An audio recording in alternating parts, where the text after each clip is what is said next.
the title of my talk today, it is actually entitled Opanayiko, Inward Journey to the Stream. As you know, this word Opanayiko, is actually one of the 6 characteristics of the Dhamma, and it actually has the meaning of leading inwards. Okay, and the reference to the stream here, of course, I'm not referring to the Ganges River or the Yamuna River or the Achiravati River, but actually stream here actually refers, to stream entry, or in Pali what we call Sotapatti, and this is actually the first stage of enlightenment. As you know, in our journey to actually liberate ourselves from samsara, there are 4 stages of enlightenment. Okay, and this stream entry or Sotapatti is actually our first stage. Okay, or in Hokkien what we call, is actually called the Iko Lohan. Okay, and this stage of stream entry is actually the very first stage of the 4 stages. And today I'm going to be sharing with you in terms of this inward journey, that we all strive, to actually attain this stream entry. Okay, so before I continue, let me just ask all of you this question, how many of you have actually made the resolution to attain stream entry in this very life itself? Just put up your hands, if you have actually made the resolution.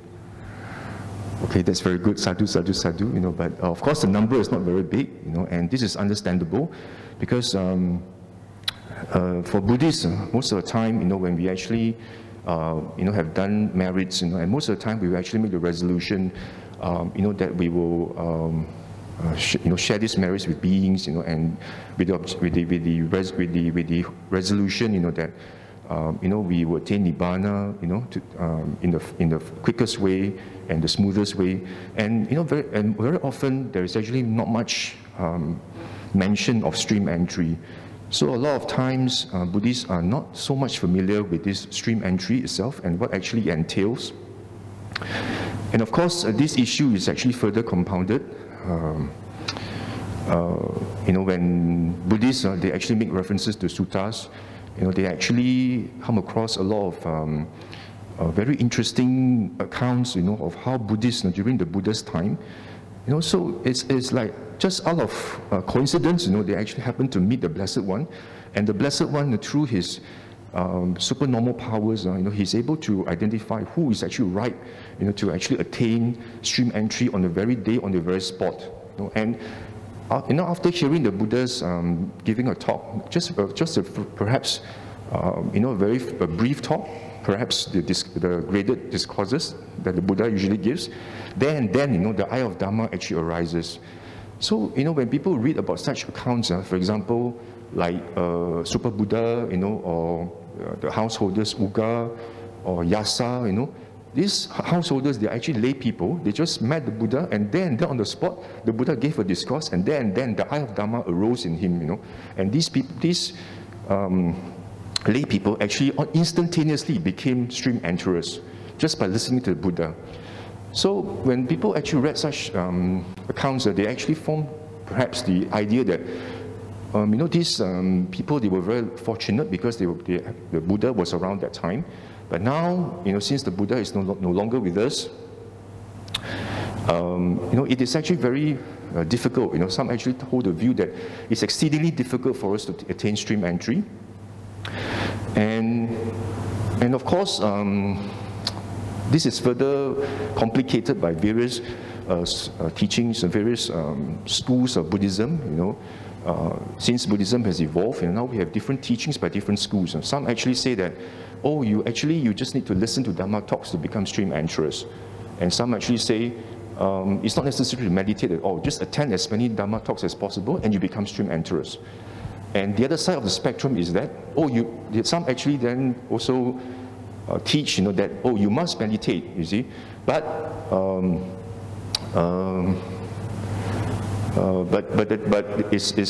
some actually then actually teach that you need to meditate, but at the same time, it is not easy, to become stream enterers, because you need to have jhana, before you can become stream enterers.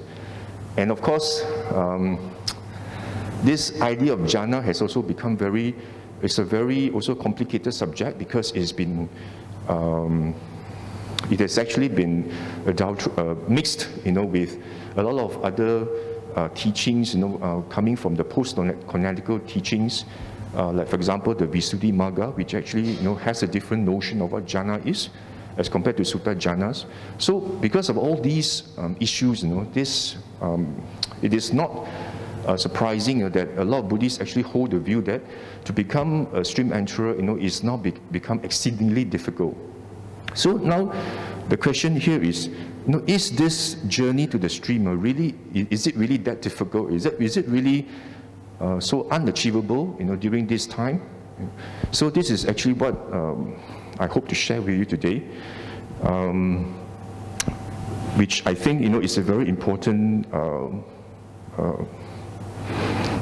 consideration that we need to actually ask ourselves in terms of this journey. And this journey itself, that I've actually set up here in this talk, it is a very important journey that we should actually consider in this very lifetime. It is a journey that we should have actually taken long ago. If you look at it, considering the time that we have spent in samsara, this journey is something that we should have taken long ago, but it's just that we have either been negligent, we haven't actually given it much thought, or it's just the simple fact that we have not actually received the correct teachings that enables us to actually embark on this journey confidently. So that's why I hope that through this talk today, I'll be able to share what the Buddha actually said in the Pali Canon, in terms of this journey to the stream entry, what it entails, and is it really so difficult for us to achieve this stream entry?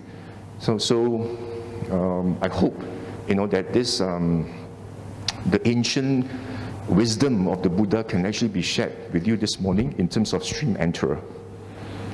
Okay, let us now go to the suttas, and actually see, what the Buddha, see for ourselves, what the Buddha has actually said in the sutta in terms of the need for us to practice stream entry, to practice the path to stream entry. And the first sutta I want to share with you actually comes from this Itivuttaka, number 14, where the Buddha actually highlighted to the monks in terms of how long, we have actually been chained and shackled to this cycle of samsara for so long, for such a long time. We've actually been obstructed by ignorance. Because our minds are shrouded by darkness, we haven't actually developed the right wisdom for us to penetrate into, and to uproot this ignorance. That because we have been shadowed, by this ignorance, that we've been going round and round, in this samsara, and we have been transmigrating for such a long time. And the Buddha says that the main reason is because of what? Because of ignorance. And in this next sutta, in Itivuttaka 15, Buddha again tells the monks that the reason why we've actually been chained, and shackled in this samsara is because of craving, because of ignorance. We don't understand the true nature of conditioned phenomena. We actually form an idea that there's always something permanent, a permanent self, in whatever that we see in the conditioned world. Because of this ignorance, that's why we develop a craving for this. And because of this this factor of craving, we have been wandering around in samsara for such a long time, that we don't even know, we can't imagine, how long we've been in this samsara. The Buddha says it is unimaginable, and it's actually you cannot actually construe, how far or how long we have actually been in samsara. The Buddha in this Samyutta Nikaya 22.99, he actually gives a very good simile, in terms of how long we've been around, or we've been actually transmigrating in this samsara. We have been chained in samsara, that we've actually been wallowing in this samsara for such a long time. Because of what? Because of hindered by ignorance and fettered by craving. We are just like a dog. We are tied by a leash. And we are actually, and this dog is actually being tied to a post or stick, and this dog keeps running around and around, circling around this pose, and he's not able to get himself out from this pose. He just keeps on running round and round. The Buddha says this dog is just like a putujana, a run-of-the-mill person, and because he doesn't understand, he hasn't actually penetrated to the Dhamma, like a stream enterer. That's why, he is just like a dog. He's just going round and round like a dog, and tied by a leash, by a leash to this very huge pose or stake, that he just keeps on running around, with actually no end and no beginning and no end. So the Buddha says, if you actually look at this, the Buddha actually tells the monks that if you actually want to know how long you've actually been traveling, in this samsara, the Buddha actually gives, a very wonderful simile. That's what's so remarkable of the Buddha. He's always been able to give all these wonderful similes that you can actually understand, the extent of the problem. The Buddha says that if you were to actually gather all these bones, that a person has actually been gathering from one life to another, because he actually passes away from one life to another, and you gather all these bones together into a heap, and you do this over a period of an aeon, and the Buddha says that this aeon is actually what we call a kappa. Okay, and if you were to gather these bones, the Buddha says that the size of this mountain is actually similar to the size of this Mount Vepula, in India, which is at the time was a very, very high and gigantic mountain, So that itself is only one aeon, That's why the Buddha says that this journey, this transmigration in samsara knows no beginning, It's just inconceivable, There's no beginning and there's no end.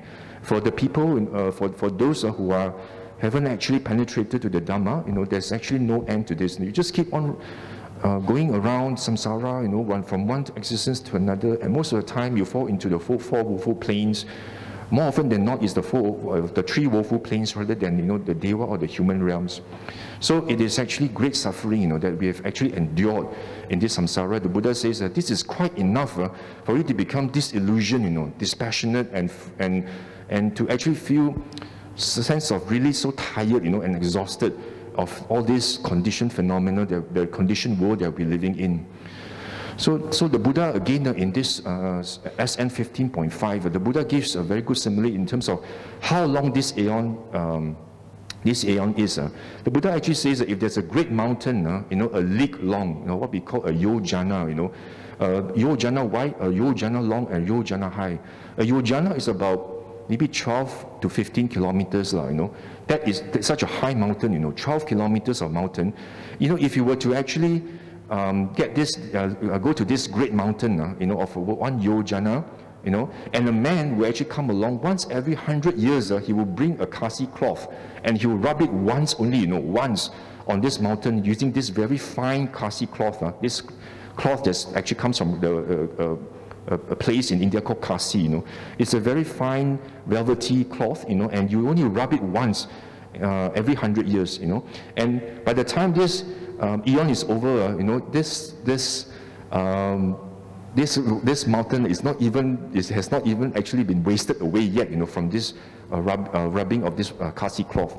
So you can imagine how long this eon is, And the Buddha says, you haven't just been in this samsara for just one eon, The Buddha in 15.8 Samyutta Nikaya, he actually says the amount of time you spent in samsara is actually, if you actually consider a grain, in this river bank of Ganges River, a grain of sand, you consider it as an aeon.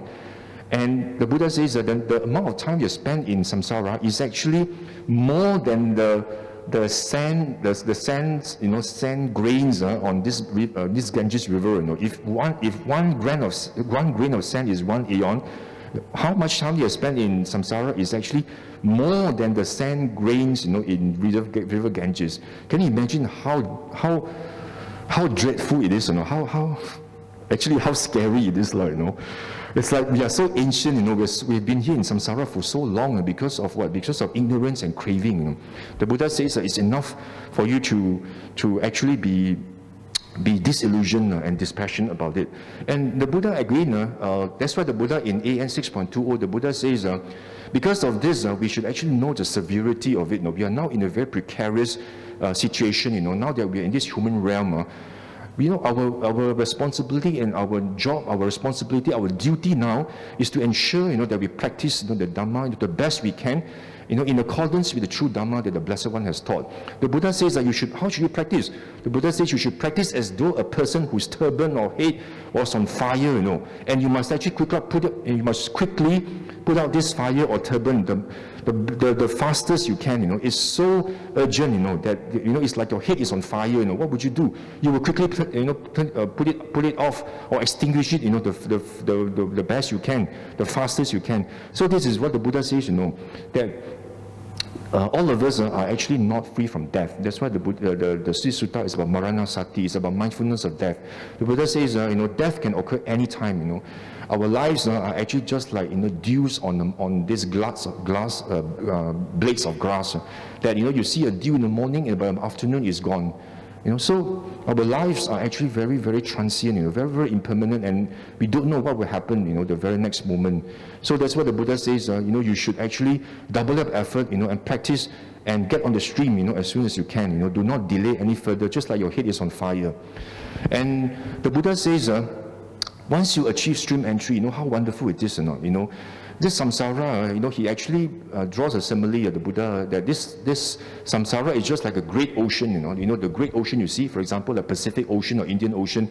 Can you imagine how huge the ocean is or not, it's really a huge ocean. And the Buddha says, if you have achieved stream entry, Sotapatti, you only have up to 7 remaining lives, compared to the huge time you have spent in samsara. Once you enter the stream, you only have 7 more lives remaining, up to 7 more lives. And these 7 more lives that you have in samsara is just like 2 or 3 drops, of water, It's just like 2 or 3 drops of water, compared to the whole ocean just like the whole ocean of the great ocean. Once you achieve stream entry, your suffering in samsara is up to 7 lifetimes, and it's just like just about 2 or 3 drops of water compared to the great ocean. That's how marvelous of achieving stream entry is. And in another situation, in SN 13.1, the Buddha picks up a little bit of dust, with the tip of his fingernails. Sometimes the Buddha is very fond of doing this. He just picks up some dust, using his fingernails, and he actually asks, "Hey monks, which do you think is better? Is greater? The little bit of dust that I pick up with my tip of a finger, or is it the great earth?" Then of course the monks say, what is in Bante's fingernail is really nothing much, it's quite little compared to the great earth. Then the Buddha says, just like this, if you have attained stream entry, the suffering you have in samsara up to 7 lifetimes is just like the dust in your fingernail compared to the whole great earth, This is how marvelous it is to be a stream enterer. And again in 13.2, the Buddha again gives, over and over again, the Buddha actually, highlights the importance of how important and how urgent it is, for us to practice to attain Sotapatti. The Buddha in 13.2 SN 13.2, again he says that if you were to draw water from this a pond, it's like a lake, and you were to actually draw water using a blade of grass, just with the tip of the blade of the grass. And the Buddha says that the amount of suffering you will have, in the samsara for up to 7 lifetimes is just like the amount of water that you find at the tip of this blade of grass compared to the entire pond, So can you imagine how remarkable and how wonderful it is, once you have attained Sotapatti. And the Buddha again and again in the suttas, the Buddha highlights, how wonderful it is to actually attain Sotapatti. And in this AN 3.87, the Buddha gives examples of Sotapattis. Some are more spiritually advanced, Sotapanna, and some are actually more, perhaps not so spiritually advanced, they are slower, Sotapanna, you see. So, for example, for some Sotapanna, they are actually called Ekabijin. They will need to actually, they actually come back again in one more time in the human plane, and then after that they become and fully enlightened. And then there's also another type of Sotapanna called Kolan Kola. The Buddha says, this style of Sotapanna, he actually comes back again for 2 to 3 times. He comes back to 2 or 3 families before he becomes fully enlightened. And the third type, the slower one, is up to 7 lifetimes. Okay, the Pali name is here, Sataka Sakatu Parama. And this style of Sotapanna actually requires up to 7 lifetimes, in order for him to attain arahantship. Again, the Buddha, tells the monks about these 3 types of Sotapanna. And the Sotapanna here actually, if you read the first sentence here, is actually with the eradication of the first 3 fetters. Okay, afterwards I'll be covering this in terms of three fetters, because in our journey, to liberate ourselves from samsara, we have got 10 fetters which are actually shackling us, which are tying us down to samsara. And if you become a stream enterer, you have actually uprooted the first 3. I'll be covering this later on. And again, the Buddha says, if you're in samsara, there's no certainty, as to where you will go to, If you are not a Sotapanna yet, right, you haven't achieved stream entry, there's actually no guarantee, that if you do good deeds, and you observe your sila, your good deeds, that you will necessarily, be reborn in the heavens, And for someone who has actually done bad deeds, or akusala karma, it doesn't necessarily mean that 100% guarantee this person will actually go to the woeful plains as well.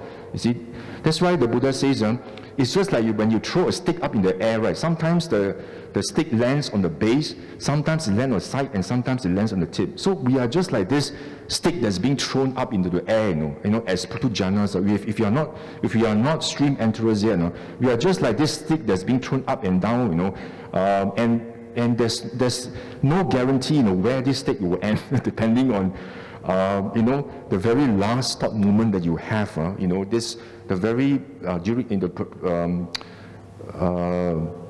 in Abhidhamma, they call it the rebirth linking consciousness, right? The very last moment itself, it depends on what was actually the strongest karma, that was able to jostle itself to actually gain rebirth, right?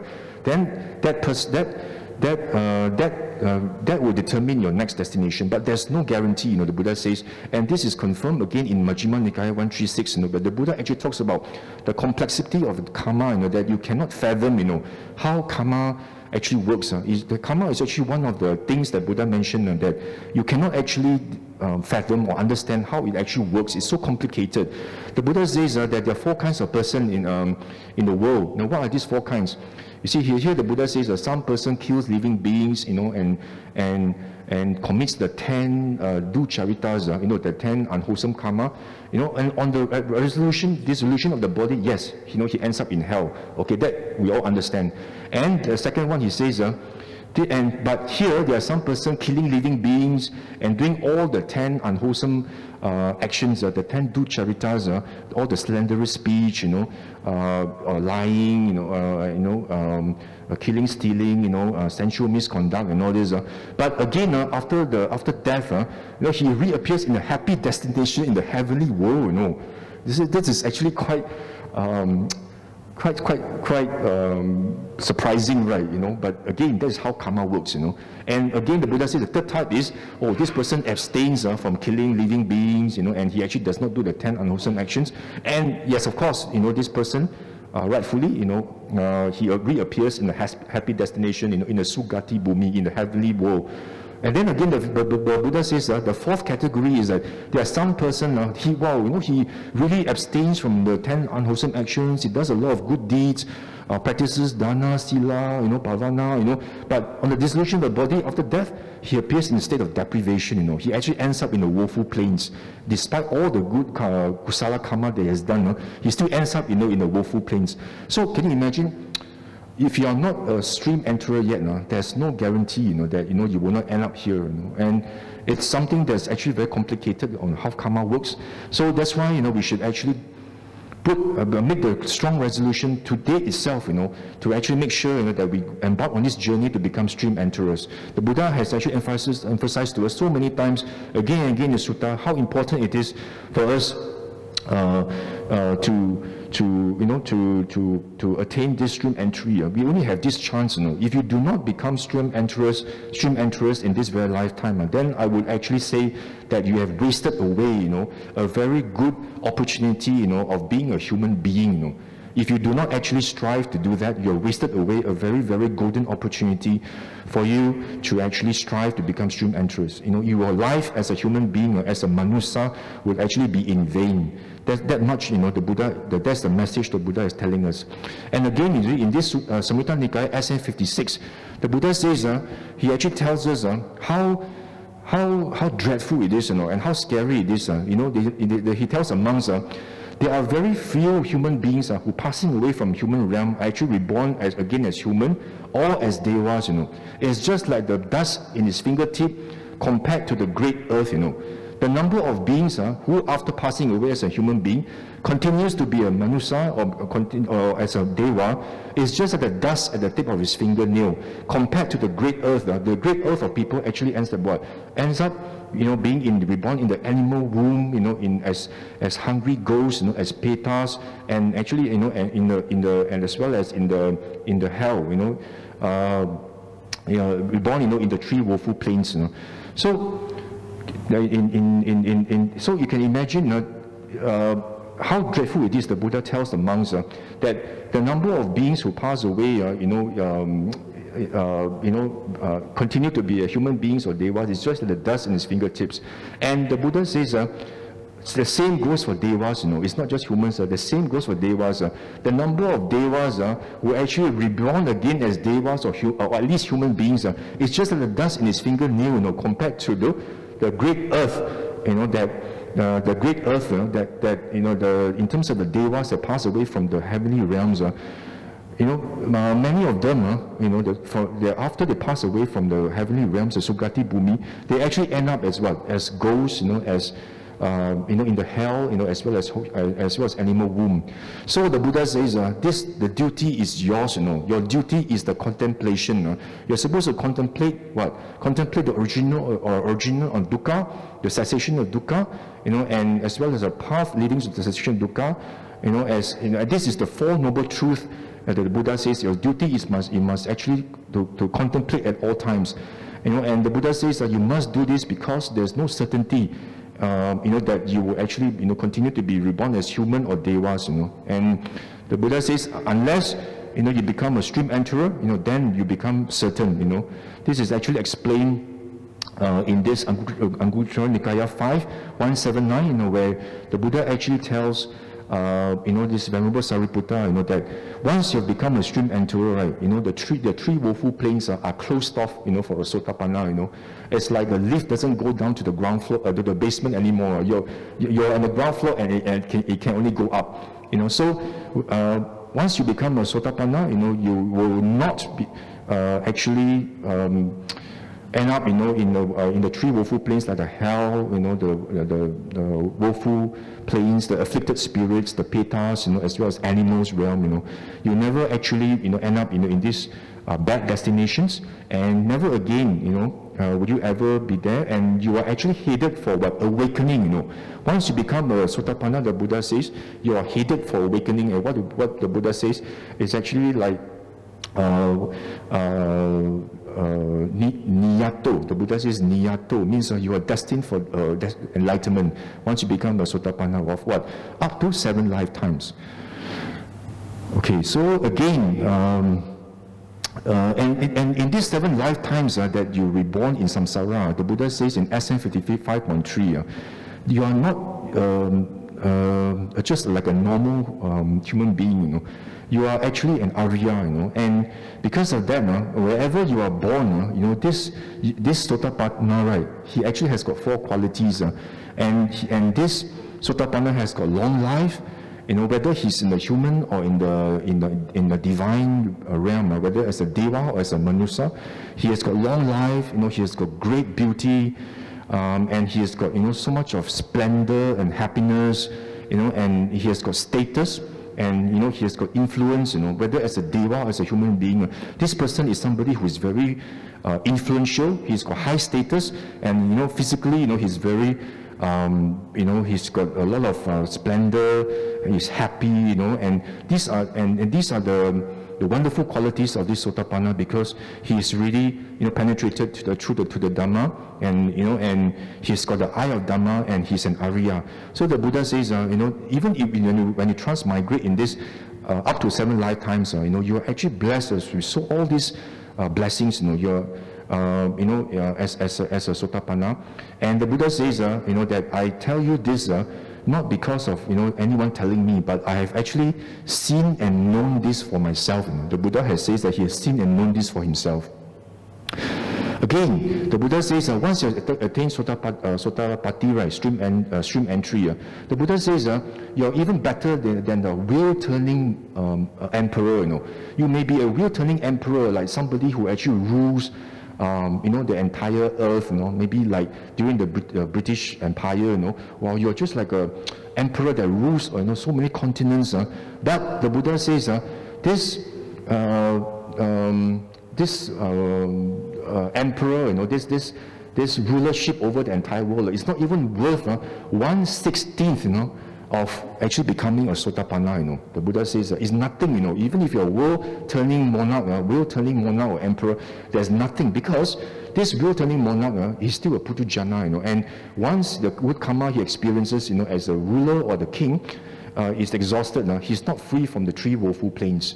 So the Buddha says there's nothing sensational or nothing great about being a ruler, you know, of the great earth, because you can never still escape your destiny, you know, of falling into the woeful plains anytime during the samsara. You know, it's so the likelihood is very high, is highly likely, you know, because, you know, because from all the akusala karma you have done, it just takes the right conditions for you to fall into the 3 woeful plains, and it's very, very difficult for you to get out of this 3 woeful plains, with all the killings, you know, happening there. It's very, very difficult for you to get out, you know, from 3 woeful plains. So the Buddha says, you know, it's not even worth 1/16 of, you know, obtaining Sotapatti. You know, that's why the Buddha in Dhammapada 178 he says, you can have sole dominion over the earth. You know, you can be going over to the heaven, or you can have lordship over all the worlds. But the Buddha says that the fruit of stream entry excels all these. So you can imagine how wonderful stream entry is. So as lay Buddhists, we must put our attention to this stream entry and actually strive our best to attain stream entry in this very life from yourself, and don't actually let your human existence go to waste.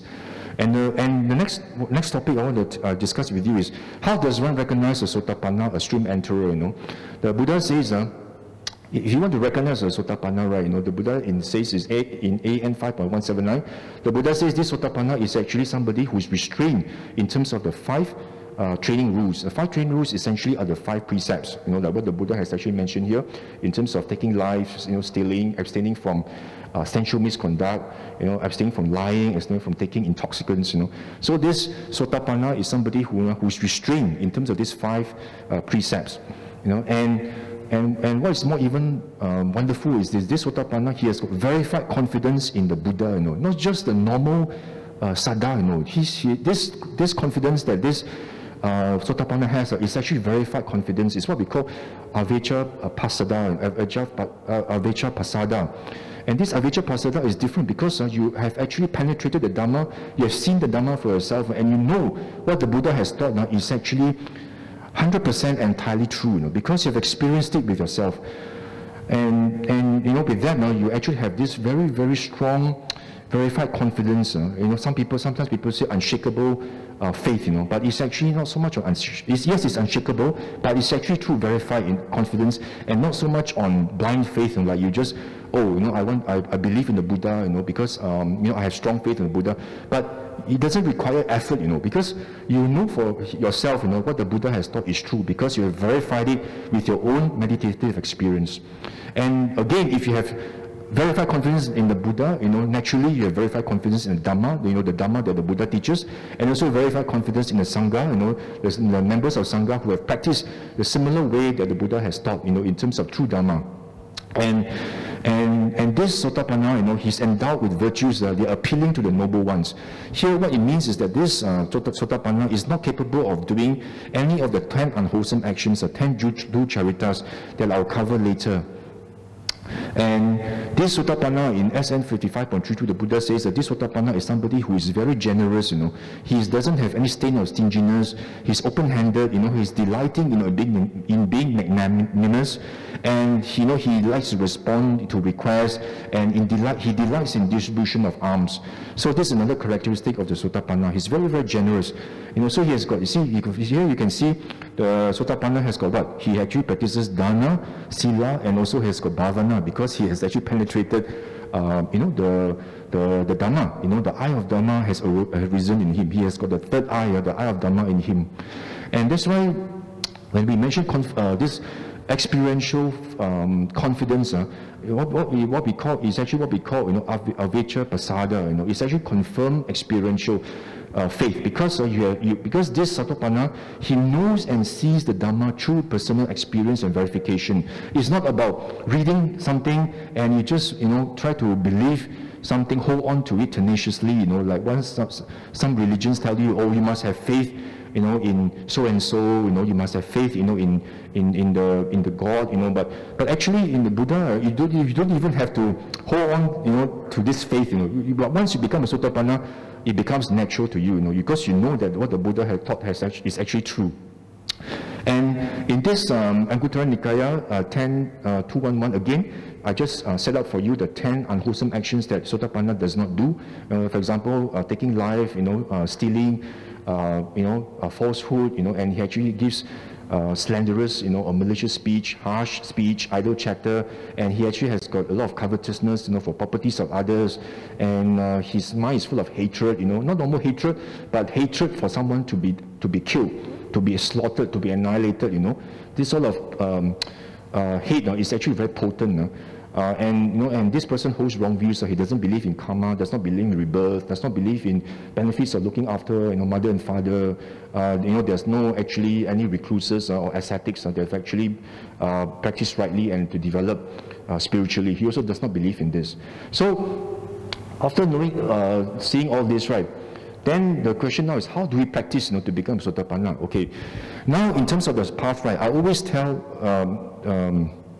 I always have this belief, for you to become for one to become a Sotapanna, of course, one must actually practice, firstly, to start with dana. Dana is actually the building block of any spiritual practice. Whatever spiritual teachings or systems you go to, the first thing inevitably is dana. Okay, and in terms of dana, right, the Buddha again in Sutta, he tells, in terms of how one should practice dana is one. If you want to practice dana, you should actually start with charity at home. You must always start with your mother and father, okay? Because in Iti Vittaka 106, the Buddha says your parents are just like your brahmas, like your early devas, your early teachers who tell you from right and wrong, and they are worthy of adoration, worthy of your love and care. And the Buddha says that you must look after them. And why? Because your parents have been very helpful to you as children. They take care of your children when you're ill, when you're not well. How much of pain they go through, to look after you, to look for the best doctors, make sure that you're well, and then they bring you up and teach you about the world. So the Buddha says, if you want to practice dana, the first thing you must do is you must actually remember the gratitude, for your parents. And the Buddha in this Anguttara Nikaya 2.32, the Buddha says that the gratitude that we have for our parents can never be repaid easily. It's very, very difficult to repay the gratitude for what the parents have done for us.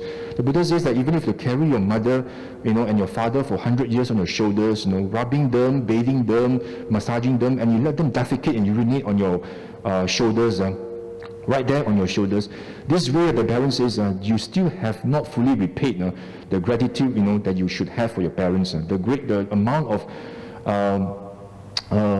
all the sacrifices that they have made for you. So the Buddha says it's very, very difficult to repay your parents, and because the parents have done much for you. So when you do dana, first thing to do is make sure you look after your parents, and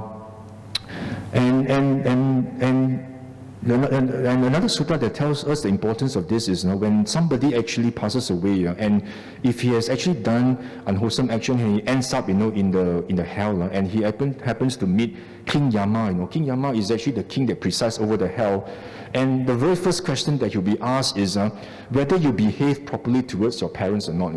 And that is the first question that that King Yama would want to know from you. If you have actually behaved and looked after your parents, perhaps he might lighten your sentence. By perhaps subjecting you to less suffering compared to somebody who had no care at all for the parents. Then he probably throw you to the boiling oil, or up the burning stake, or pull you by the horse to the razor blades. So this again, the Buddha says, Dana begins with your parents. So that's one most important. And again, in this AN 5.31, again, this is a very interesting sutta that I always also is my favorite sutta also, because it's 5.31, where there's this conversation between this Princess Sumana and the Blessed One. And this Princess Sumana actually asked the Buddha, is it important for us to actually do dana? The Buddha says, yes, you can imagine, if you do dana as a deva, you actually, surpass and win over other devas in terms of 5 things. Your divine lifespan, as a deva, your lifespan is exceptionally long, and you have beauty and splendor. Your deva light is much brighter, than other devas, and you are much better, good looking, and you are happy, and you have fame and you have sovereignty, as a deva, And again, the Buddha says, okay, once the person has passed away as a deva and comes back to the human realm, right?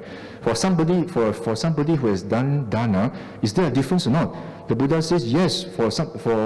As a human being, if you have done deva, again, you actually win over other human beings in terms of 5 things, like what you mentioned before just now.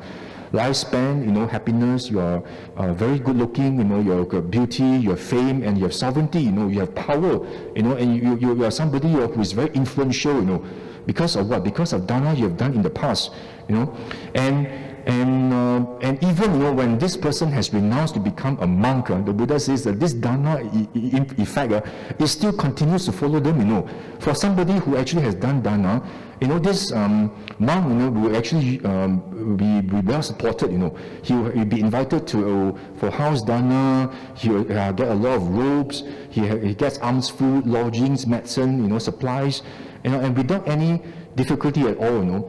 So compared to another monk, who doesn't do dana, these items will be more difficult to come by. So you can imagine this beauty and this importance of dana, actually cascade down, whether you are a deva or whether you are a human or whether you are a monk, this dana is so important, to you to sustain yourself in samsara. But the Buddha says, if these 2 persons actually attain arahantship, then there's no difference at all, in terms of the freedom, because there's only one common taste of dana, of arahantship, which is actually the taste of freedom. It's the same, for all arahants who have attained full enlightenment. So again, can you imagine how wonderful it is, for us, for this dana, for us to actually practice dana. But again, I must actually also highlight to you, in terms of when you do dana, right? I know we have actually heard a lot of Dhamma talk about when we do dana, we must we have a happy mind, before, after, before, during, and after, and and in terms of the benefits we get, the benefits we get from dana depends on the purity, of the giver as well as receiver. I mean, all this we are quite well aware. But I just want to share with you this interesting dana, this sutta about coming from AN 7.49, where the Buddha actually says, when you do dana, your mind, you must always look inward into your mind. That's why the topic here I have is Opanayiko, looking inwards. Even when you do dana, you must actually check your mind. What is the intention of your mind? What is the volition in your mind when you do dana? So the Buddha says, here Venerable Sariputta actually asked the Buddha, he says, just look at the second paragraph. He says, might there be a case where a person gives a gift or certain sort of, means when a person does a dana, is it possible that it does not bear great fruit or great benefit? Whereas another person who gives the same gift, he actually bears great fruit and great benefit. The Buddha says, yes, it's very, very possible, you know. A person who actually gives the same gift, you know, but in terms of the benefits that he gets from this dana itself can be different depending on what the state of mind of this person. If this person gives this dana seeking his own profit only, you know, he only thinks about the reward. For example, he thinks, oh, you know, by doing this dana, I will have this merits, you know, well, this merits is going to help me, you know.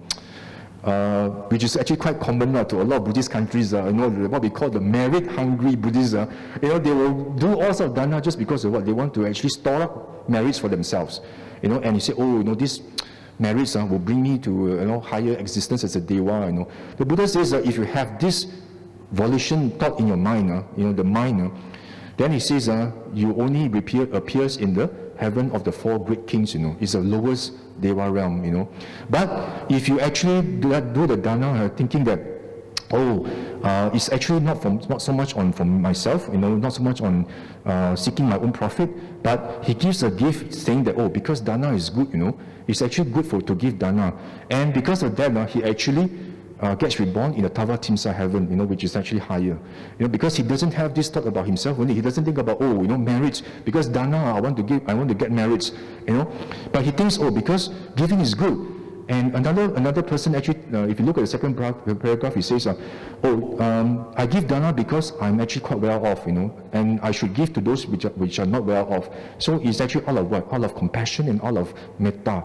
So if he actually does this, then he actually appears, you know, as the deva, in the realm of the contented devas, which is actually the Tusita devas, which is actually much higher, you know.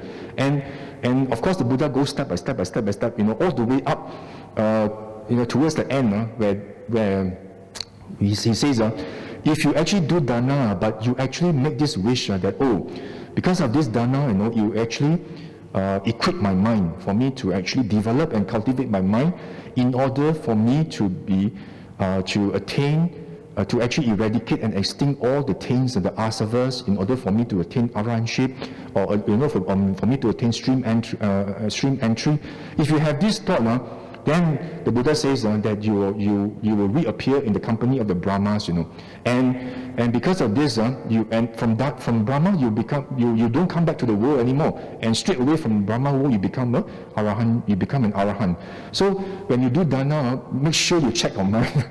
You know, do not always think about merits, you know, but think about you know, make the wish. That's why the Bantes, when they come, they always say, you know, make a wish for you from this performing of dana itself. I mean, the merits, you know, help me to cultivate, you know, have the opportunity to cultivate my mind. May I be able to actually, you know, for me to eradicate all these kilesas, you know, in order for me to be out of samsara, you know, the soonest possible time. So this is actually what the Buddha says. Your thought is actually very important. Check your mind when you do dana. So in AM 8.33, the Buddha says again. The Buddha highlights, when somebody does dana, right, check your mind, you know. There are these 8 grounds for dana, you know. What is the basis for you to give? Do you give out of desire, out of hatred, out of delusion, or out of fear? You know, and the Buddha says that you always must check against these 8 grounds. And the Buddha says the best ground is actually for you to think, you know, that you know, that it's actually so it's like for you to actually make the wish for you to get out of samsara. So that is actually the best way that you should actually make the aspiration, you know.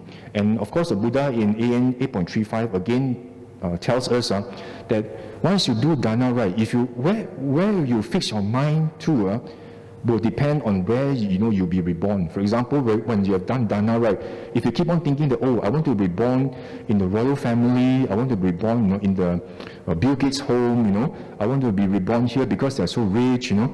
So yes, because your mind is fixed there, you know, then, you know, you will actually be reborn, you know, in those circumstances. Or maybe you find, oh, people tell me that the 4 great kings is a good place, so I should also, you know, be reborn there. So what the Buddha is saying here, then, when you do dana, right, when you check your mind, look inwards, look at your mind.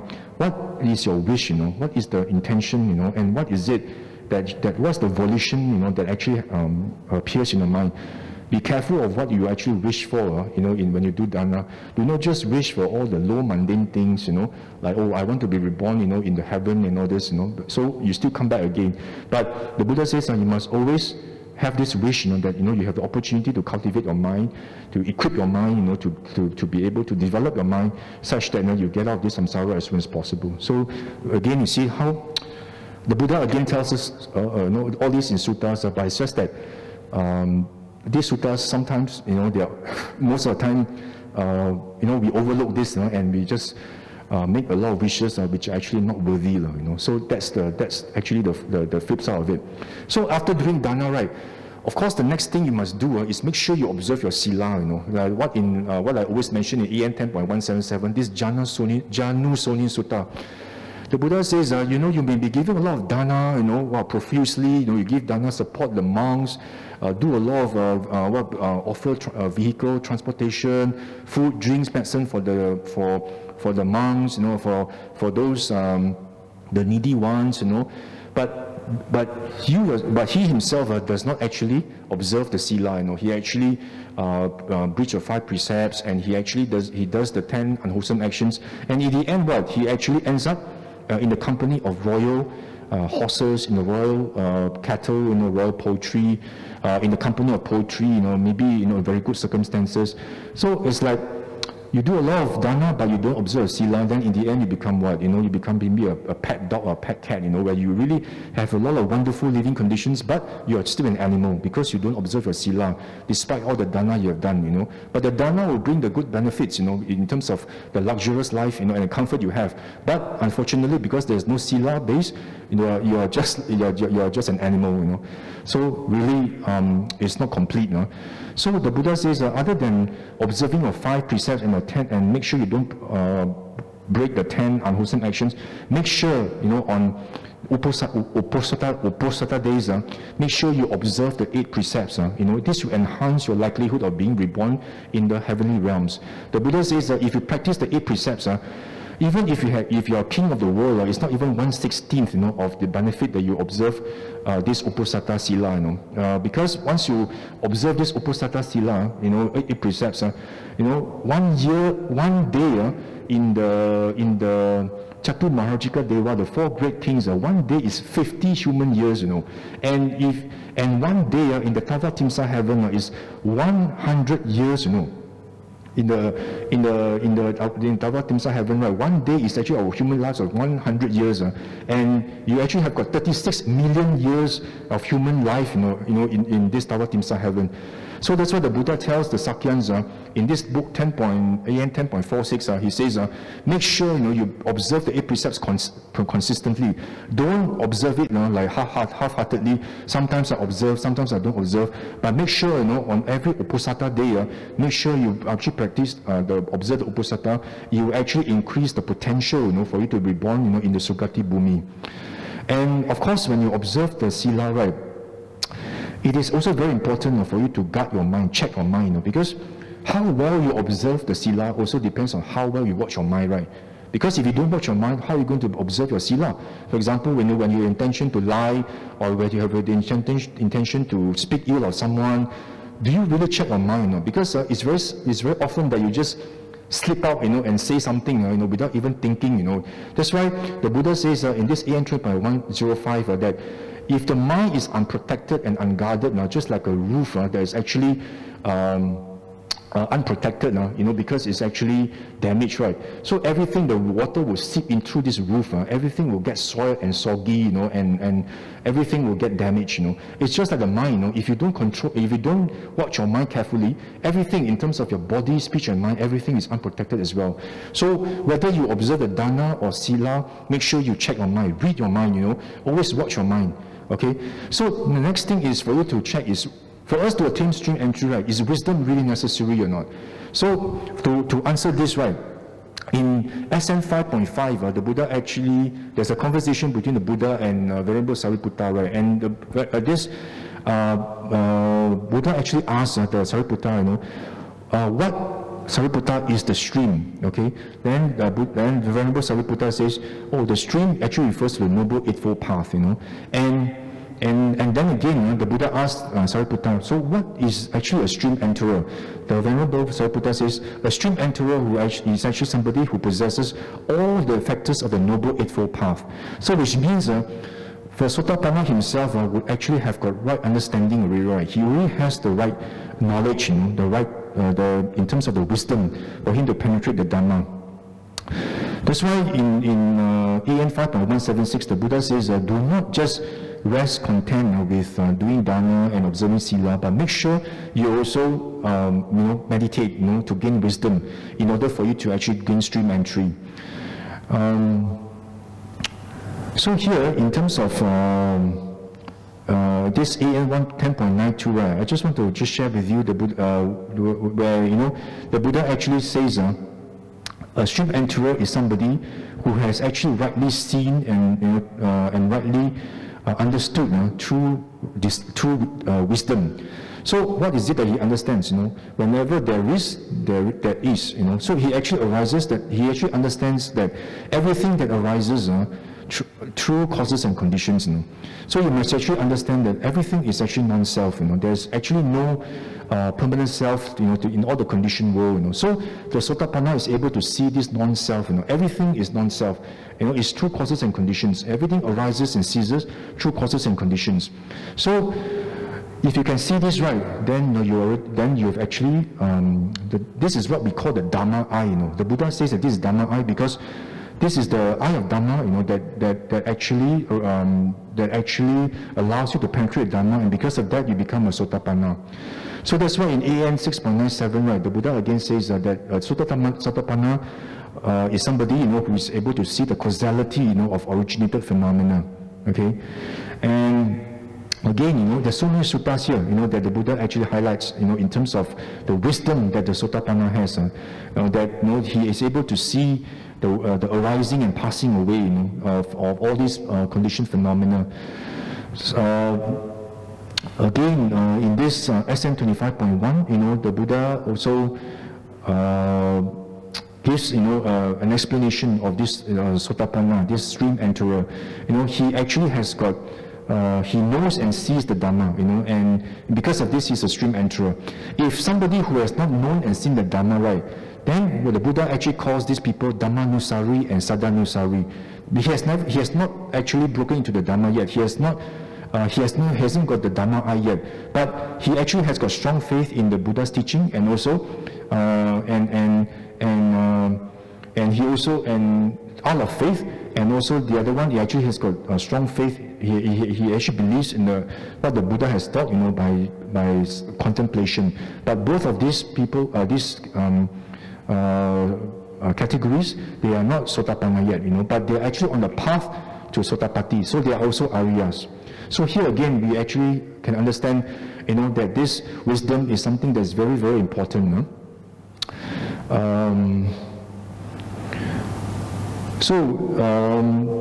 Actually, the next few suttas here, I've actually, provided you with, further information about, the fact that this Anathapindika is also a Sotapanna. He was the great supporter of the Buddha, but he was actually a Sotapanna already, and that's why here he actually had an argument with the ascetics from other schools, and that's where he actually gave this explanation about this non-self, that everything arises and ceases through causes and conditions, and because he is a Sotapanna. Okay, so if you can see from this SN 25.1, we can see that the Buddha actually says that a Sotapanna is actually able to see, how things arise and cease through causes and conditions. For example, when you feel for example, unhappy about something, or you actually feel, upset or angry about something, right? Then this Sotapanna is actually able to reflect, and he's able to see that this dosa, unhappiness that arises in his mind, is actually through the interplay of causes and conditions. Because of what? Oh, because of he hears somebody say something unpleasant about him. Because of the ear and the sound, there's actually consciousness. Okay, and because of the consciousness, coming together, with the ear and the sound, so there's actually contact. And because of contact, there's actually feelings, unpleasant feelings. Then there's actually this perception, somebody is actually talking ill about me. And there's actually a thought there, that why must they actually say something about me? And because of the thought, it leads to anger, and leads to, perhaps ill will, and which is actually dosa. So he knows that these all arise because of what? Causes and conditions, and there's actually nothing permanent, there's no self to it. So this Sotapanna, because of this, he's able to penetrate the Dhamma, in such a form. So again, if you become a Sotapanna, the Buddha says that you have actually had a glimpse of Nibbana. It's just like this monk called Venerable Musila, right? He actually says that when you pass by a well and you're feeling very, very thirsty, and you want to drink water from the well, then you actually look into the well and see, oh, there's water in the well. So this Sotapanna actually is somebody who is able to see the water in the well, but he has not been able to drink from the well yet. So he is just a Sotapanna, but he actually has not achieved full arahantship. So we have just a glimpse of Nibbana. You just see the water in the well, but you have not tasted the water in the well yet. So, as I mentioned to you before, once you become a Sotapanna, then you would actually have eradicated the first three factors, of what? Of Sakayaditi, the identity view, and you have also eradicated doubt, and then Silabhata Paramasa, which is this clinging to rules and observances. So once you have actually eradicated these three factors, then you are actually a Sotapanna. Okay. And why is it that you are able to penetrate into to eradicate Sakayaditi? Because a Sotapanna has actually been able to know and see non-self. Through his contemplation and meditation, he's able to see non-self, and he's able to penetrate the Dhamma. And that's where the I of Dhamma arises, because he's able to see non-self, therefore Sakayaditi is actually uprooted. So the Buddha says, this is wonderful, once you become a Sotapanna, the first three factors are eradicated.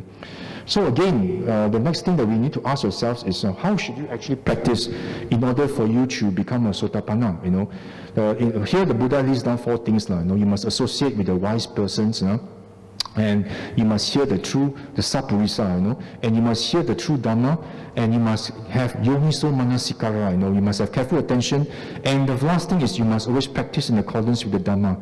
And what does practice in accordance with Dhamma actually mean? If you read from SN 22.4, practicing in accordance with Dhamma means seeing anicca, dukkha, and anatta. So this is actually stated very clearly. The Buddha, when the Buddha says, what it means by practicing Dhamma in accordance with the Dhamma is that you're able to contemplate anicca, dukkha, and anatta in all the conditioned phenomena. If only then you're able to practice in accordance with the Dhamma. If you don't do this, then you are not practicing in accordance with the Dhamma. It's stated very clearly in Samyutta Nikaya. Okay? So again, what is it that we are seeing anicca, dukkha, anatta? In SM 22.122, the Buddha says you must see anicca, dukkha, anatta in your five aggregates. Okay, the five aggregates that you actually that we have with us are the body, feelings, perceptions, volitional formations, and consciousness. These five aggregates, or the five khandhas, you must actually contemplate them, as often as you can, to see the non-self nature in these five aggregates. And there's also this interesting sutta from AN 4.45.5. There is this Deva, which is actually very it's also quite a wise Deva, He's actually called Rohitasa, And there was this night in Savatthi, in Anatta Pindika's Chitta Grove, right? There was one night, this young Deva, right? His name is Rohitasa, and he has got stunning beauty, and he's, and illuminating the entire Chitta Grove, right?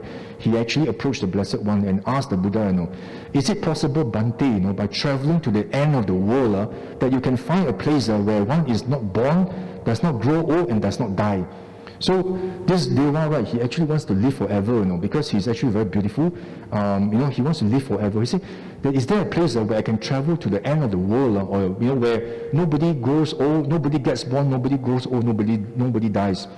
The Buddha says, I say, friend, by traveling one cannot know, see, or reach that end of the world where one does not grow old, die, and does not get reborn. The Buddha tells this to Rohitasa, And of course, Rohitasa said, oh, that's marvelous. And towards the end, you know what the Buddha says?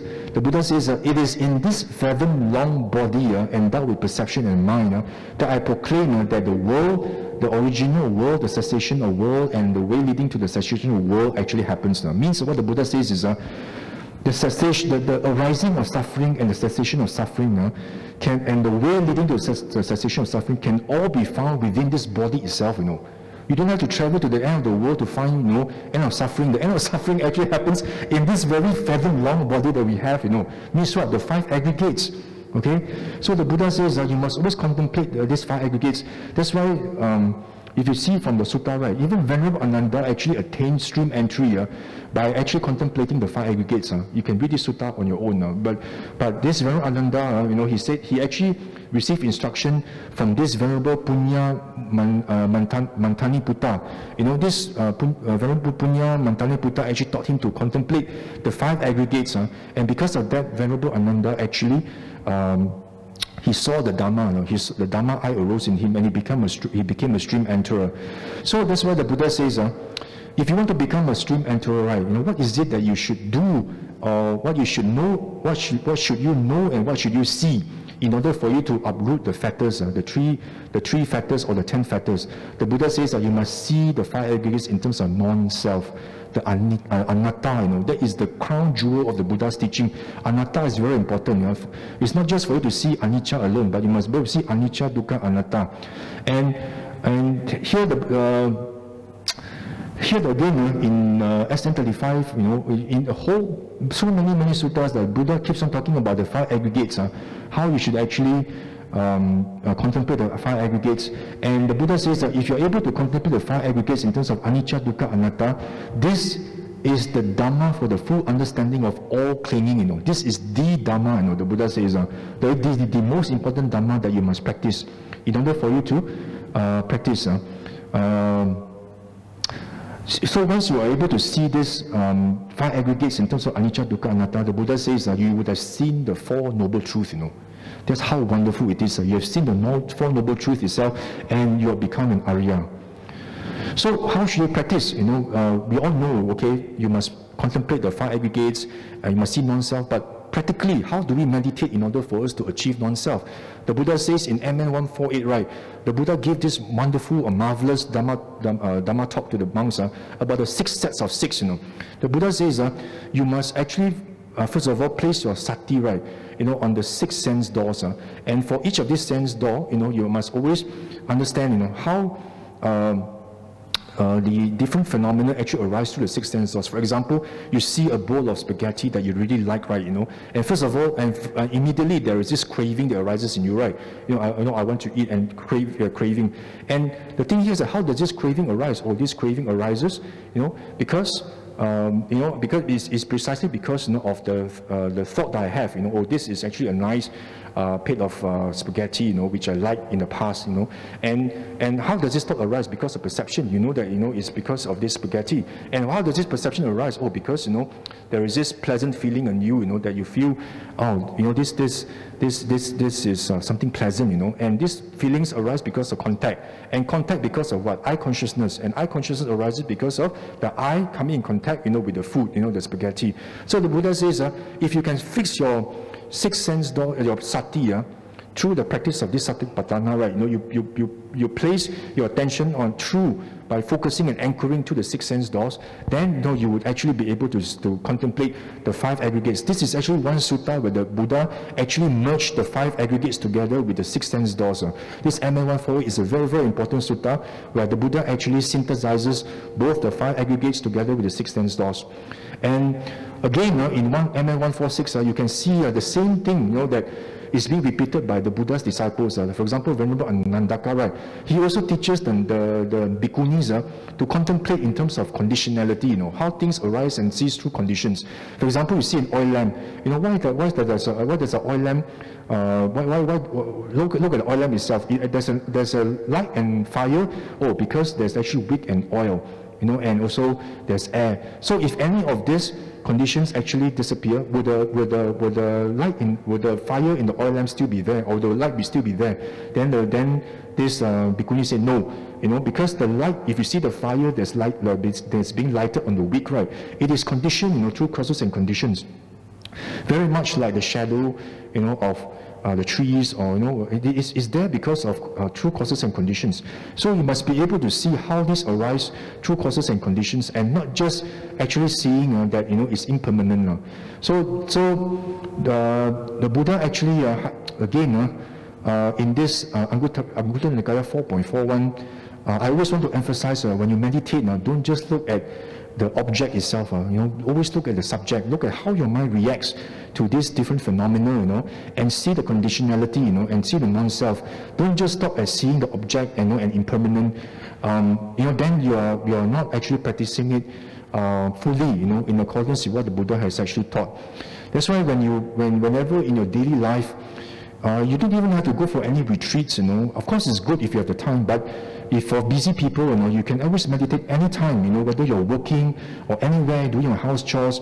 Make sure, you actually establish your sati on your six sense doors, and see, how these, six senses react, to the different phenomena that impinge on your sense doors, and contemplate from there, in terms of, non-self, anicca, dukkha, anatta. So the Buddha actually has set out very, very beautiful suttas about how you should actually establish your sati, which is through the body, feelings, mind, and the mind objects, the mental phenomena. And this is how you should actually establish through the satipatthana. And of course, one of the ways that you practice meditation is through anapanasati, where you actually focus your, where you actually anchor your mindfulness on the breath as the primary object. But don't just focus on the breath and try to see the light or jhana. That's actually not what the Buddha actually wants us to do. In Anapanasati Sutta, the Buddha says that you can have breath as a primary focus or a primary object, but make sure you open up your sense of awareness, your sphere of awareness, through other things, like for example, how your mind reacts to the sense doors, and whether there's actually any pleasant, unpleasant, or neutral feeling. For example, in your mind itself, any of the kilesas actually happen, those lobha, dosa, moha, observe of your five aggregates. So the Buddha in MA 118 tells you how you should practice in terms of this anapanasati. And again, the Buddha tells us in SN 46.71, when you actually meditate, don't just look at anicca, dukkha, anatta. Don't just look at in terms of anicca, but also practice anicca, dukkha, anatta to actually reap the full benefit of Dhamma. And in SN 35.152, right, if you actually read this sutta, right, the Buddha says, if you can just watch your mind alone and contemplate, you can actually become an arahant. So that's how wonderful watching the mind is. Always draw back and look at what your mind, how your mind is reacting, and from there contemplate in terms of anicca, dukkha, anatta, and that itself you must continue doing over and over again. And again, in this book of one, in this Anguttara Nikaya, the Buddha actually calls this practice a kaya gata sati. How, by looking at how your six sense doors, how your mind reacts to the sense objects and six sense doors, and contemplate it in terms of anatta, in terms of anicca, dukkha, anatta. This practice itself, right, leads to the realization of fruit and knowledge, all the way from Sotapatti all the way to Arahantship. This is how powerful this Kaya Gata Sati is. So the Buddha has actually laid out a very, very clear and very, very remarkable path for us to walk on this spiritual path in order for us to attain, stream entry, sakadagami, anagami, all the way to arahantship. So now it's our duty to make sure that we actually walk this path conscientiously. So it is my hope today, that by sharing with you the wonder and the remarkable benefits of attaining stream entry, that I at least would have actually planted a seed of resolution in you in order for you to take on and embark on this wonderful journey that leads inwards to stream entry.